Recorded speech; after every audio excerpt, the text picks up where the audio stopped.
आज सदगुरु एक अलग ही बात बता रहे। हर दिन हम सुनते हैं कि वो कहते हैं कि जीवन आनंद है। आज तो वो कह रहे हैं कि जीवन आनंद भी नहीं है। यह उलझन हमारे अंदर अनेक सवालों को निर्माण करती है। अगर जीवन दुख नहीं है यहाँ तक तो ठीक है, लेकिन वो आनंद भी नहीं है, ऐसा वो कह रहे। बस वो यही है जो आप उसे बना रहे। धरती से आप जब चांद को देखते हैं तो चांद की एक साइड ही हमें दिखती, दूसरी साइड जो होती है वो जो डार्क साइड है वो हम उसे कभी देख नहीं पाते।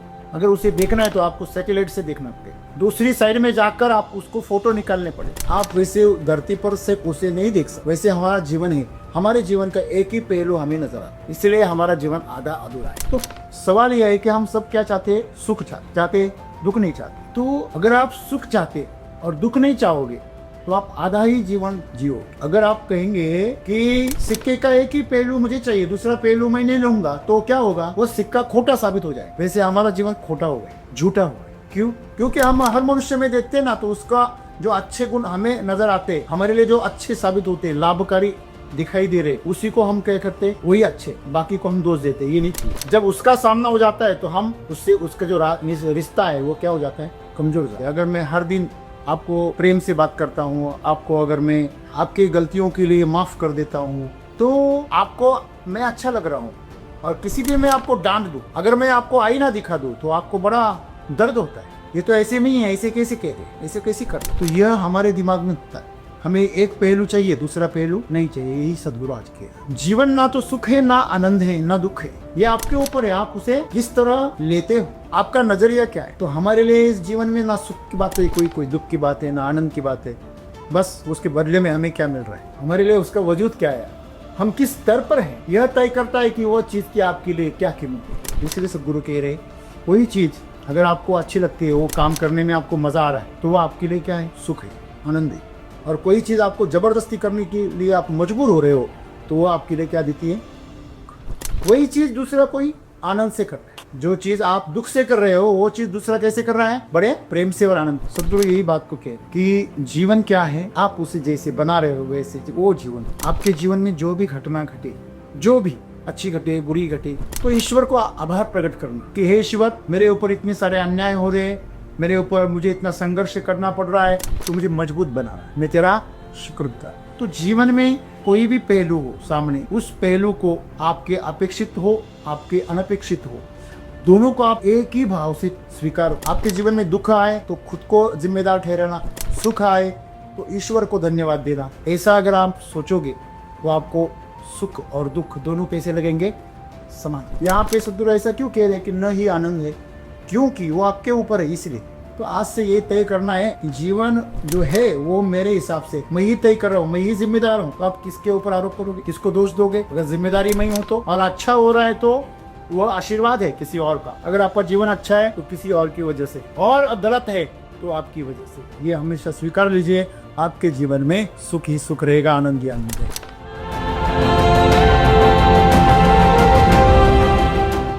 मेरा आज का एक क्वेश्चन है सर कि बहुत सारे जो लोग हैं तो वो सुख और दुख इसमें फंसे हुए हैं, तो इस अज्ञान से उनको बाहर कैसे निकालें? दोस्तों, आज सदगुरु एक अलग ही बात बता रहे। हर दिन हम सुनते हैं कि वो कहते हैं कि जीवन आनंद है। आज तो वो कह रहे हैं कि जीवन आनंद भी नहीं है। यह उलझन हमारे अंदर अनेक सवालों को निर्माण करती है। अगर जीवन दुख नहीं है यहाँ तक तो ठीक है, लेकिन वो आनंद भी नहीं है, ऐसा वो कह रहे। बस वो यही है जो आप उसे बना रहे। मैं आपको सुंदर सी कहानी बताऊं। एक बार एक पालतू तोते को एक शिकारी ने पकड़ा। जब तोते को शिकारी ने पकड़ा तो उसका जो मालिक था, जिसने उसे पाला था बड़े प्रेम से, वह वहां पर आ और उसने उसे मांगा कि ये मेरा तोता है, आप मुझे वापस करो। बोले नहीं, मैंने इसका शिकार किया, मैंने इसे जाल में पकड़ा है, तो वह मैं बेचूंगा और उससे मुझे पैसे आए। अगर तुम्हारा है तो मुझे पैसे दे दो। तो वो बोला मेरा ही है, वो अभी भी मैंने उसे खुला छोड़ा था, तूने वैसे पकड़ लिया, तो किस बात के पैसे? ये तो चोरी है। ठीक है, मेरे सवाल का तुम जवाब दो। अगर आप मेरे सवाल का जवाब दोगे तो मैं ये तोता आपको वापस करूँ।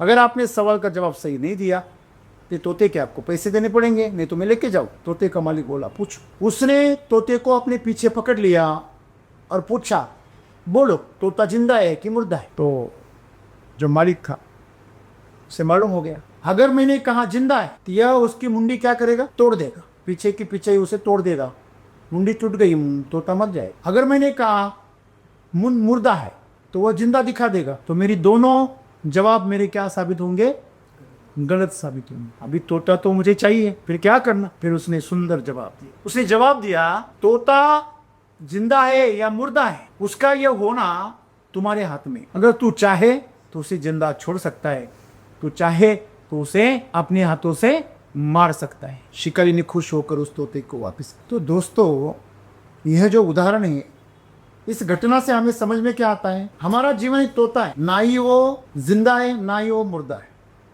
वो आपके हाथ में।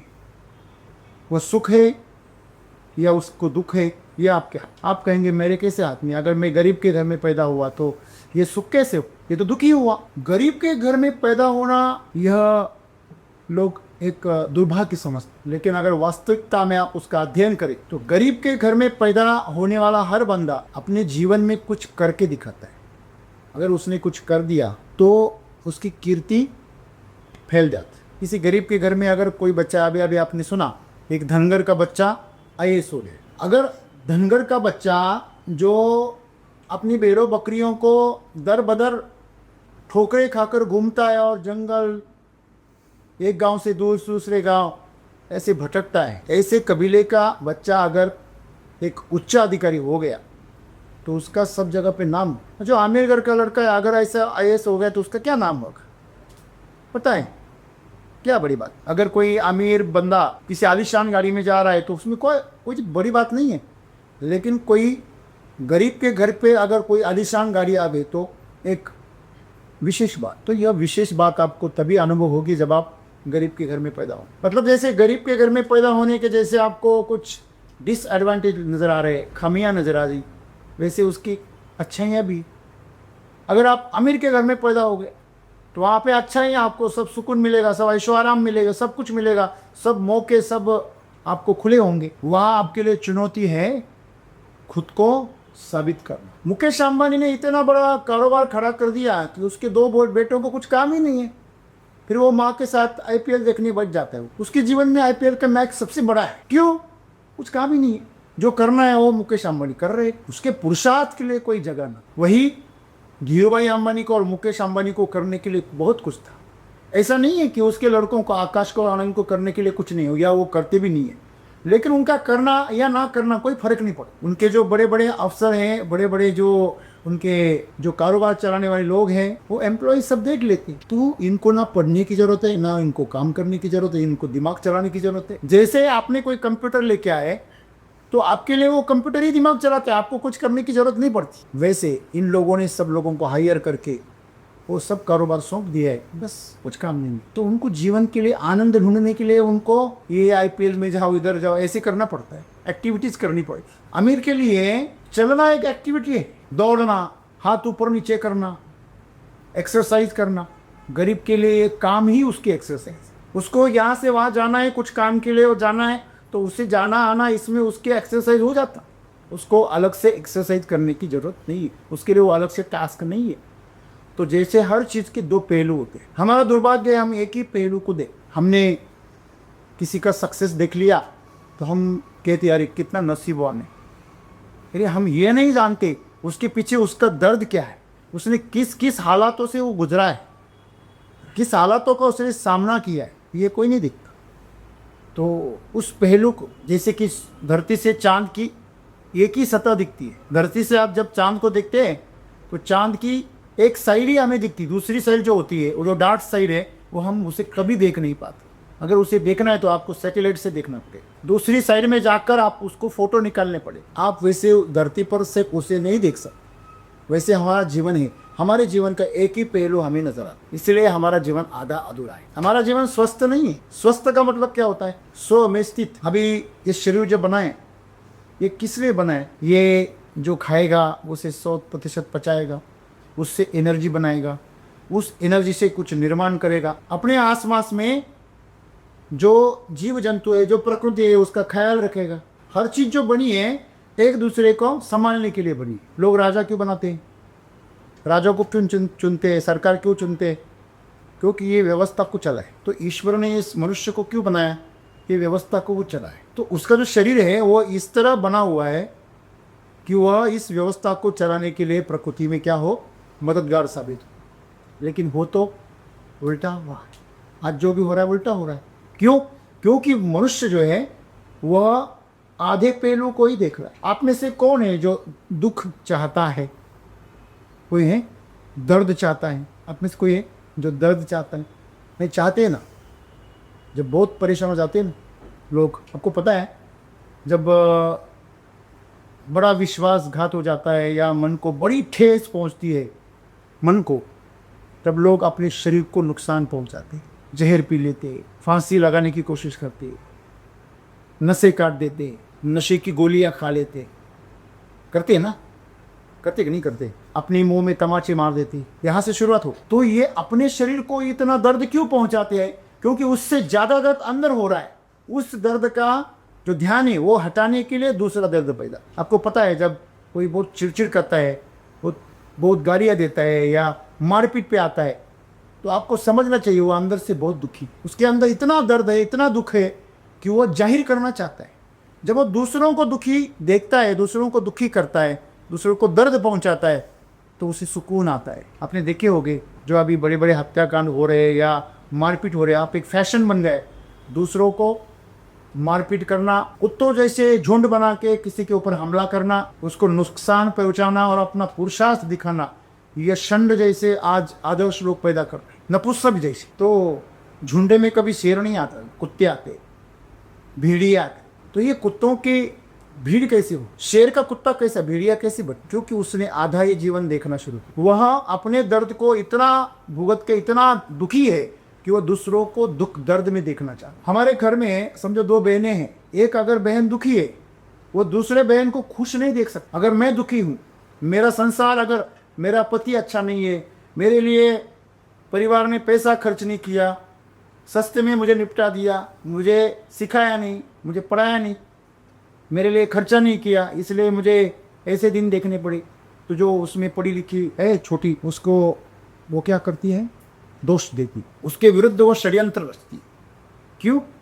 क्योंकि वो उसे खुश देखकर वो अपने आत्म में दर्द महसूस कर उसे जिम्मेदार ठहराते। ऐसे क्यों करते हैं लोग? क्योंकि दुख हमें नहीं चाहिए, वो हमें मिल रहा है, तो दूसरों को भी दुख देना चाहते। तो सवाल यह है कि हम सब क्या चाहते हैं? सुख चाहते, दुख नहीं चाहते। तो अगर आप सुख चाहते और दुख नहीं चाहोगे तो आप आधा ही जीवन जियोगे। आप ऐसे कह रहे हैं कि सिक्के का एक पहलू मुझे चाहिए, दूसरा नहीं चाहिए। अगर आप कहेंगे कि सिक्के का एक ही पहलू मुझे चाहिए, दूसरा पहलू मैं नहीं लूँगा, तो क्या होगा? वो सिक्का खोटा साबित हो जाए। वैसे हमारा जीवन खोटा हो गया, झूठा हो गया। क्यों? क्योंकि हम हर मनुष्य में देखते हैं ना, तो उसका जो अच्छे गुण हमें नज़र आते, हमारे लिए जो अच्छे साबित होते, लाभकारी दिखाई दे रहे, उसी को हम क्या करते? वही अच्छे, बाकी को हम दोष देते। ये नहीं चाहिए। जब उसका सामना हो जाता है तो हम उससे, उसका जो रिश्ता है वो क्या हो जाता है? कमजोर हो जाता है। जब दूसरे पहलू को हम देखते हैं, जैसे कि ताजी बात है, अगर मैं हर दिन आपको प्रेम से बात करता हूँ, आपको अगर मैं आपकी गलतियों के लिए माफ़ कर देता हूँ, तो आपको मैं अच्छा लग रहा हूँ। और किसी दिन मैं आपको डांट दूँ, अगर मैं आपको आईना दिखा दूँ, तो आपको बड़ा दर्द होता है। ये तो ऐसे नहीं है, ऐसे कैसे कह रहे, ऐसे कैसे कर रहे बोलते हैं ना। तो यह हमारे दिमाग में होता है। हमें एक पहलू चाहिए, दूसरा पहलू नहीं चाहिए। यही सदगुरु आज के जीवन ना तो सुख है, ना आनंद है, ना दुख है। ये आपके ऊपर है, आप उसे किस तरह लेते हो, आपका नजरिया क्या है। आप अगर खुश रहेंगे, आप देखो कोई मजाक बनाओ, आप किसी के साथ में मजाक कर, कभी कभी लोग मजाक भी गंभीरता से ले लेते, इतना गंभीरता से ले लेते कि जान पर होता, दुश्मनी पर होता। किसी किसी को मजाक जो है वो दिल पे चोट कर जाता है। तो आप अगर खुश हैं तो मजाक को, मतलब गंभीर चीज़ को भी मजाक में ले लेंगे। अगर आप गंभीर है, आप दुखी है, तो आप मजाक की चीज़ को भी गंभीरता से ले लीजिए। होता है, ऐसे होता है। तो यह सब हमारे ऊपर है। देखिए, आपको कोई पानी का ग्लास मिला है, वह पानी ठंडा है या गर्म है, ये कौन तय करेगा? कौन तय करेगा? जो हाथ लगाने वाला है, उसकी बॉडी का टेम्परेचर क्या है वो तय करेगा। अगर आपके बॉडी में 100 मतलब जो फ़ारेनहाइट के आगे आपका टेम्परेचर चला गया, उस 36 के आगे चला गया, तो आपको 36 डिग्री का पानी भी क्या लगेगा? ठंडा लगेगा। और आपका टेम्परेचर अगर गिर गया 32-30 तक आ गया तो आपको 36 डिग्री का पानी कैसे लगेगा? गर्म लगेगा। पानी तो वैसे के वैसे। इस चीज़ को आप ऐसे करना। मैं हमेशा बोलता हूँ, आप एक ठंडे पानी का ग्लास लेना, बहुत ठंडे, एक गर्म पानी का ग्लास लेना, एक नॉर्मल पानी का ग्लास। जब आप ठंडे पानी में उंगली डालोगे और फिर उसी उंगली को आप साधारण पानी में डालोगे तो आपको साधारण पानी कैसे लगेगा? गर्म, बराबर। और गर्म पानी में अगर उंगली डाल के वापस साधारण पानी में डालोगे तो वो ठंडा लगेगा। क्यों? ये सापेक्ष है। सापेक्ष का मतलब आपका हिस्ट्री क्या है। आपको 1000 रुपये अगर मैं आपको दिखाऊं, चलो मैं आपको 1000 रुपये दे देता हूँ, आपको एक थोड़ा सा डांस करना है। आप अगर वो 1000 रुपये अगर एक गरीब को दिखाओगे उसके लिए बहुत बड़ी बात है। वो आप जो करो बोलोगे वही करेगा, उस तरह का डांस करेगा, वही, भले उसे आता ना हो, उसे पता है ये 2 दिन का मेरा मजदूरी है, ये 1000 रुपये कमाने के लिए मुझे 2 दिन मजदूरी करनी पड़ेगी। लेकिन आपके लिए वो इतनी बड़ी रकम नहीं है कि आपकी नुमाइश करे, आपकी प्रदर्शनी लगाए।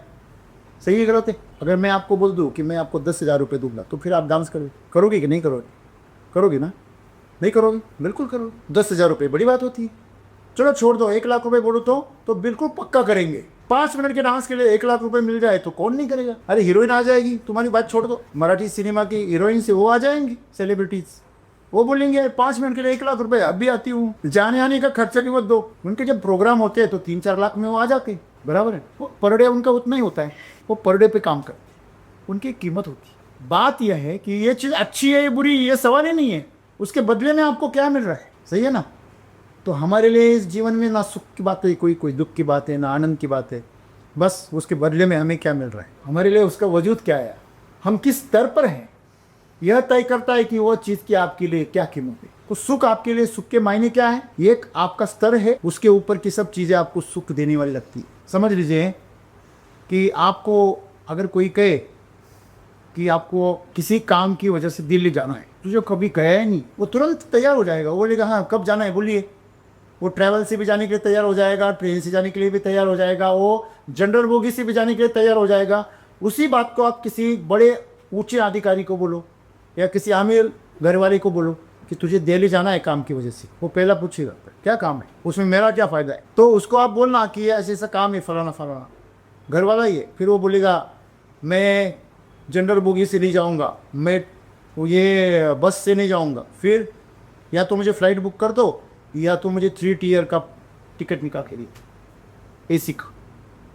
सही है, गलत है? देखो, कोई वो काम करने के लिए ऐसे कैसे भी जाने के लिए तैयार है, क्योंकि उसने दिल्ली देखी ही नहीं है। तो दिल्ली जाना, जनरल बोगी से भी जाना उसके लिए मौज है। और उसी बोगी से अगर आप किसी अमीर बच्चे को भेज दो, वो बोलेगा मुझे नहीं जाना है, अगर जाऊँगा तो मैं आराम से जाऊँगा। सही बात है, गलत? तो सुख और दुख का मायना क्या हुआ, वो हमारे ऊपर है।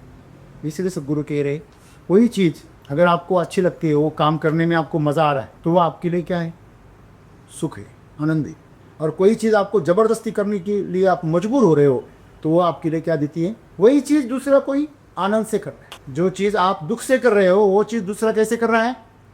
बड़े प्रेम से और आनंद। देखिए, आप एक सिंपल सी बात बताओ ना, सब घरों में खाना बनता है, सब घरों में खाना बनता है, तो जो महिलाएं या जो भी हो घर में पुरुष, वो खाना बनाने में उन्हें बहुत रस आता है।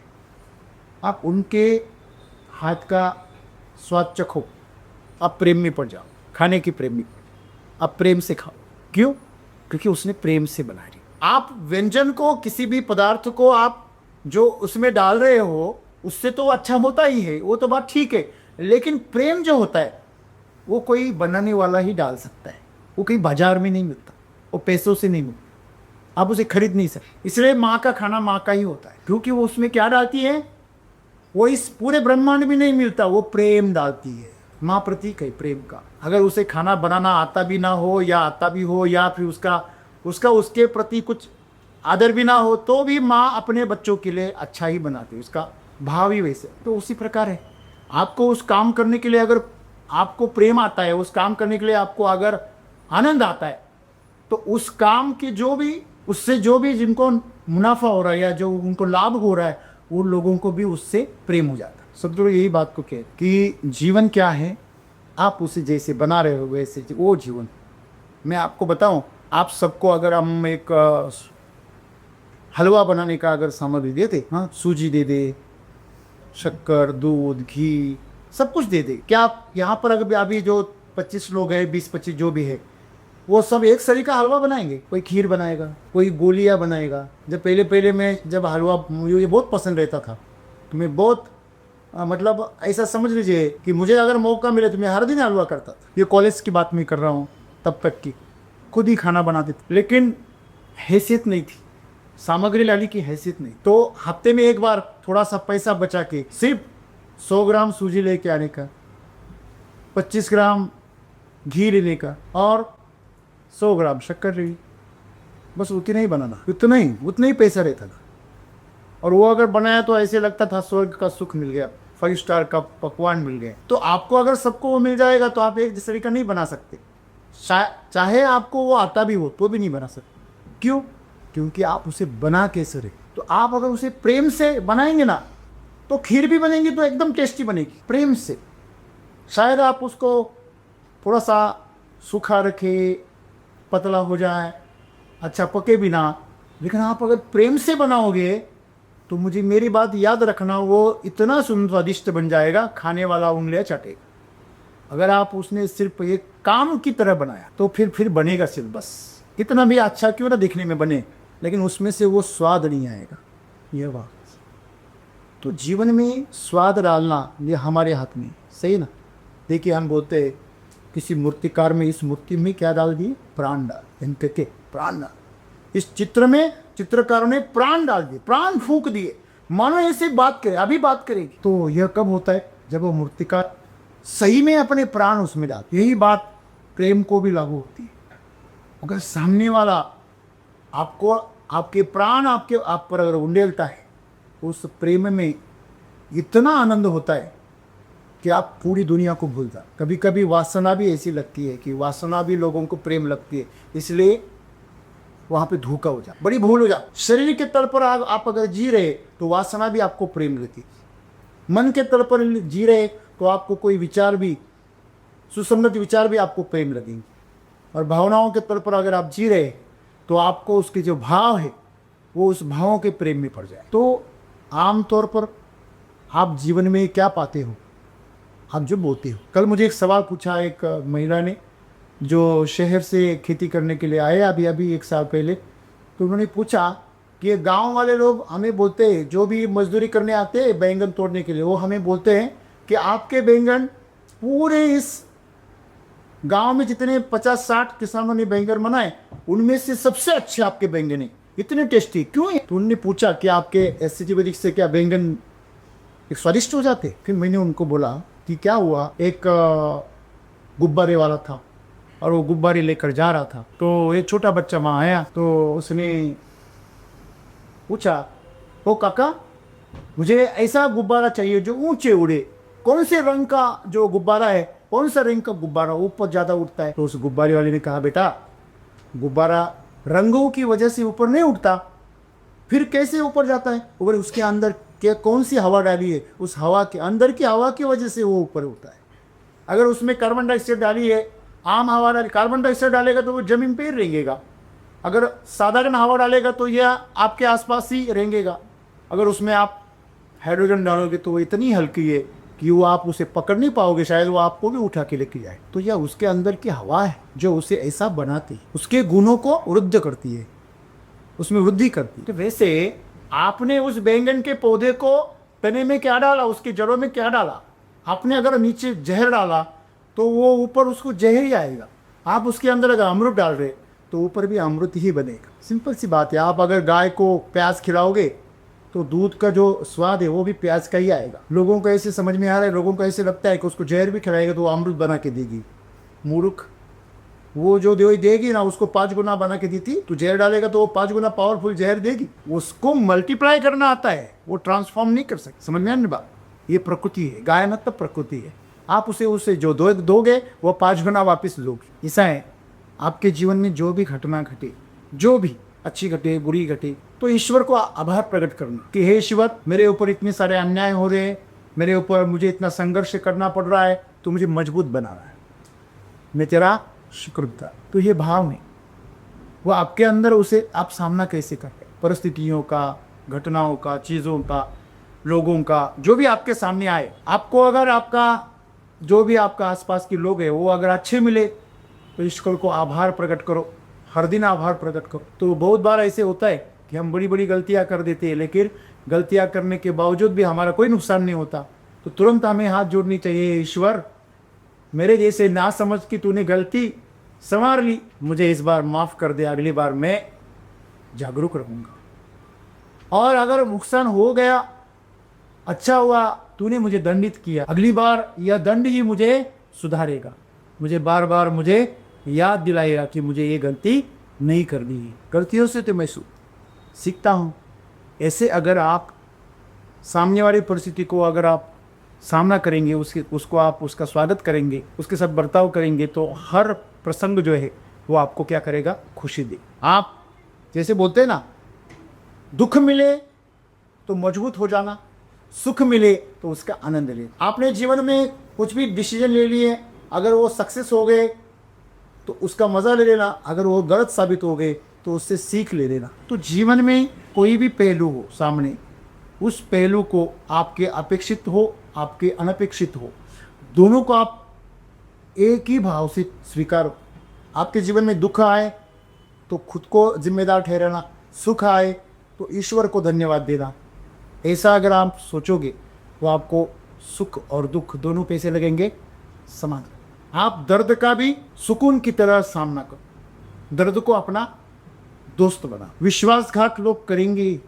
आपको पता है, मैं जब ड्राइविंग करता हूँ तो मुझे मेरा जो गुरु था, जिसके हाथ से मैंने गाड़ी ली और जिसको साथ में बैठ के मैंने पहली बार गाड़ी पकड़ ली, स्टीयरिंग हाथ में पकड़ ली, उसको मैंने दो ही चीज़ें उसने मुझे बोला। क्या? कि आप चीज़ों को वापस खरीद सकते हो, किसी की जान नहीं खरीद सकते, इसलिए सब कुछ चले जाए, किसी की जान नहीं जानी, इतना ख्याल रखो। और बाकी चीज़ें मैंने सीखी। मैंने क्या सीखा? उसने यह सीखा उसमें कि मैं खुद छोड़ के पूरी दुनिया शराब पी हुई, मुझे कोई भी मिलेगा वो गलती करेगा। कोई भी मोड़ आ गया तो उस मोड़ पे हमेशा मेरे दिमाग को मैंने बता के रखा है, अगर मोड़ आ गया तो उस मोड़ पे अचानक से सामने से कोई भी वाहन आएगा, ऐसे मैंने उसको सिखा के रखा है, उसे वैसे ट्रेन करके रखा है, प्रशिक्षित किया। तो हमेशा मेरा शरीर अलर्ट मोड पे रहेगा। अगर नुक्कड़ आ गया, मोड़ आ गया, तो कोई रास्ता भी है तो सामने कोई दिख रहा है तो वो हमेशा दिमाग में रहता है कि कभी भी अंदर घुस सकता है। उसके लिए खुद को क्या रखो, सतर्क। ऐसा आप अगर करोगे तो आपको सीखने को मिलेगा। अगर किसी ने गलती की सामने, देखो एक्सीडेंट तभी होता है जब दोनों एक साथ गलती करते हैं। एक गलती करता है तो एक्सीडेंट नहीं होता, ये हमेशा याद रखना। सामने वाला और आप, उनमें से दोनों जब सेम मिस्टेक करते हैं ना, तभी एक्सीडेंट। अगर एक ही गलती करे तो दूसरा संभाल लेता है, ये सिंपल सी बात। अगर आपके अंदर ही दो है तो फिर बहुत बड़ी मुश्किल है। लोगों के अंदर ही दो होते हैं, एक कहता है ब्रेक मारो, एक कहता है एक्सीलेटर मारो। और ये जो दुविधा है ना, यही आदमी को आपत्ति के लिए क्या करती है, झोंक देती है, आपत्ति में डाल देती है। तो कभी भी दिमाग और आपका इमोशंस, इन दोनों में कभी गलती नहीं करनी। हमेशा ऐसे वक्त में दिमाग की सुनना, बराबर, इमोशनल नहीं होना। मैं उसे ओवरटेक करके रखूंगा, या तो एक्सीलेटर दबाओ या तो ब्रेक दबाओ, दोनों साथ में मत दबाओ, या क्या दबाओ ये सोच में मत पड़ जाना। दोनों दबाने से या दोनों नहीं दबाने से एक्सीडेंट होता है। ठीक इसी प्रकार हमारा जीवन है। आपकी इमोशंस और आपकी सोच, इन दोनों को आपस में नहीं उलझने देना का। सोच अलग जगह है और इमोशंस अलग जगह पे। इमोशन चल रहे हैं, दिमाग को अंदर लाना, दिमाग के काम चल रहा है, इमोशंस को अंदर मत लाना। इसी तो ये दोनों अगर मिक्स हो गए तो आपको दुख पैदा कर, ये दोनों अलग काम करेंगे। देखिए, दो पहिए है, कोई किसी भी कार के दो पहिए है, दोनों पहियों के अगर जो डिस्टेंस है, जो बैलेंस है, वह व्हील का जो अलाइनमेंट है और जो बैलेंसिंग है वो अगर बिगड़ जाएगा तो आपके वाहन का नियंत्रण क्या हो जाता है, खो जा और एक्सीडेंट हो। ये दोनों जो जैसे नदी के दोनों किनारे साथ में चलते हैं लेकिन कहीं भी मिलते नहीं। अगर दोनों किनारे मिल गए तो नदी खत्म हो जाती। तो वैसे आपके इमोशंस और आपका दिमाग, ये दोनों चीज़ें कभी भी आपस में मत उलझाना, क्योंकि आपके दोनों आधे आधे ब्रेन उसके ऊपर काम करते। जब दोनों ब्रेन एक दूसरे में फंस जाते, आपके दोनों पैर अगर एक दूसरे में फंस गए, आपके दोनों हाथ अगर एक दूसरे में फंस गए और निकल नहीं रहे, तो ये दोनों भी कोई काम के नहीं। आपके दोनों पैर एक दूसरे में फंस गए तो दोनों भी कोई काम के नहीं रहे। आपने स्कूल में देखा होगा ना, दोनों पैर को बांध देते हैं और दौड़ने को बोलते हैं, क्या खड़ दौड़ पाते हैं? सभी गिर जाते। तो यही समस्या है, अपने दिमाग को और इमोशंस को साथ में मत उलझो। इसका दायरा अलग है, इसका दायरा अलग है।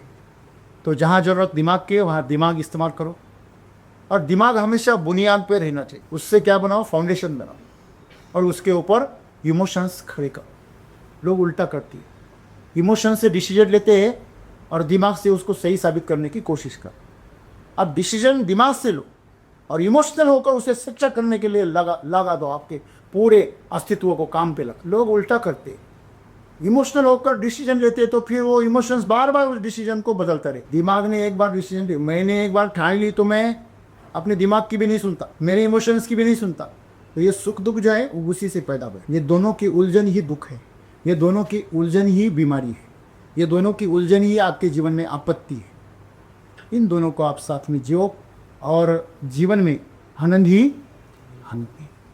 तो आज से हमें यह स्वीकार करना है कि जीवन मेरा है और मैं इसे कैसे जीऊँ, ये सब कुछ मेरे ऊपर है। अगर मैं आज सुखी हूँ मेरी वजह से हूँ, अगर मैं दुखी हूँ तो मेरी गलतियों की वजह से हूँ, मेरी उलझन की वजह से। नहीं तो जीवन आनंद ही है। यहाँ पे सद्गुरु ऐसा क्यों कह रहे हैं कि न ही आनंद है?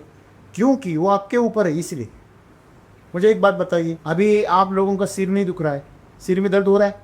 नहीं हो रहा है, तो आपको सिर का पता चलता है क्या है क्या नहीं चलता। ये कांच है, ये कांच अगर पूरी शुद्ध हो, बहुत बार ऐसा होता है कि गाड़ी की जो आपकी कार होती है उसके जो शीशे होते हैं, कभी कभी ऐसा लगता है कि वो लगा ही नहीं है, वो खुला ही है ऐसा लगता है, लेकिन पास में जाने के बाद क्या लगता है? अरे लगा हुआ है। मतलब वो इतना साफ होता है कि वो है ही नहीं ऐसा लगता है। तो वैसे आप जब इतने स्वस्थ हो जाते हैं, आपका दिमाग और आपकी भावना इतनी संतुलित हो जाती है, जब आप आनंद में होते हो तो वो महसूस नहीं। आनंद ये ऐसी अवस्था है जो आपको कभी भी महसूस नहीं होती। आपको दर्द महसूस होता है, आपको सुख भी महसूस होता है, लेकिन आपको आनंद कभी महसूस नहीं होता। इसलिए वो कहते हैं आनंद है ही। आपको किसी ने आत्मा देखी है? कभी नहीं दिखी। कोई दिखा सकता है? दिखा सकता नहीं। इसलिए गौतम बुद्ध ने क्या कहा? आत्मा ही नहीं है, झंझट खत्म कर तू। हम छोटे बच्चों को कैसे बोलते हैं? अगर उसे बेलाना फुसलाना हो तो उसके सामने से चीज उठाते और कौवे नहीं ले ली, कौवा लेके गया, कौवा यही बैठा है, सही गलत है? लेकिन उसके सामने से क्या करते? हटा दे, सही गलत है? तो सेम चीज ईश्वर करता है दोस्तों। आपको बस आपके सामने जो जीवन है उसको आनंद से जीना है, तो आनंद का आपको कोई पता नहीं चलेगा। जब भी आपके विचार खत्म हो जाएंगे, विचार आते ही इसलिए है कि आपको कुछ चीज़ गलत मालूम हो रही है, बराबर है? तो गलत और सही साबित करने की कोशिश में हमारे दिमाग पे गैर जरूरी बोझ पड़ जाता है और उसमें उलझ जाते, दिन भर उसी उलझन में जीते। तो आज से ये तय करना है कि जीवन जो है वो मेरे हिसाब से मैं ही तय कर रहा हूँ, मैं ही जिम्मेदार हूँ। तो आप किसके ऊपर आरोप करोगे? किसको दोष दोगे? अगर जिम्मेदारी मैं ही हूँ तो, और अच्छा हो रहा है तो वह आशीर्वाद है किसी और का, किसी और की वजह से। हमेशा याद रखिए, अगर आपका जीवन अच्छा है तो किसी और की वजह से, और गलत है तो आपकी वजह से। ये हमेशा स्वीकार लीजिए, आपके जीवन में सुख ही सुख रहेगा, आनंद ही आनंद है। धन्यवाद।